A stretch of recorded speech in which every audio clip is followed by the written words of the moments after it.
Did you know that as Canadians, 1 in 4 of us is expected to be diagnosed with clinical depression during our lifetime? Depression is one of the world's most serious public health issues. And like most public health issues, the best way of dealing with depression is to prevent it. So my research asks, what if the solution to preventing depression lies not only at an individual level, but beyond? What if the solution was in the streets of our neighborhoods? My name is Alexandra, and in my master's research, I answer the question of how neighborhoods affect mental health. To answer this question, I look to existing neighborhood-level studies, as well as census and health survey data from cities all across Canada. What I found was really interesting. There are 3 features of neighborhoods that impact mental health.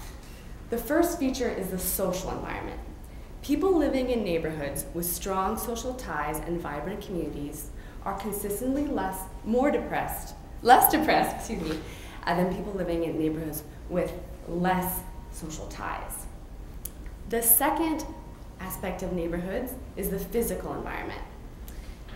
People living in neighborhoods where the streets are well lit, where the garbage is collected, and where people feel safe enough to go outside and ride a bicycle tend to be less depressed. And lastly, the third feature is the economic environment.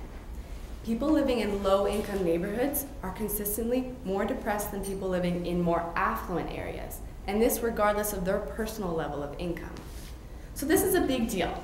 This means that potentially by improving the social, physical, and economic environments of neighborhoods, we might be able to prevent depression on a very large scale. So what now? Do we pour money and investment into low-income neighborhoods in Canada? Maybe. That's a simple solution.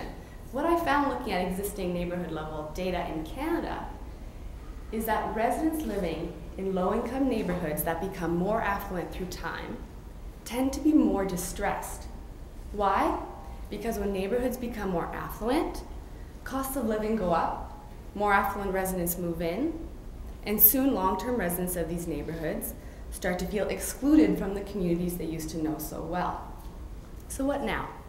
Well, better solutions might be to invest in social spaces and physical infrastructure, such as community centers, programming, and parks, all the while protecting those residents who are economically vulnerable. The only way that we can prevent depression on a very large scale in Canada by tweaking and changing our neighborhoods will be to take into account the social, the physical, and the economic into account all at once. Thank you for your attention.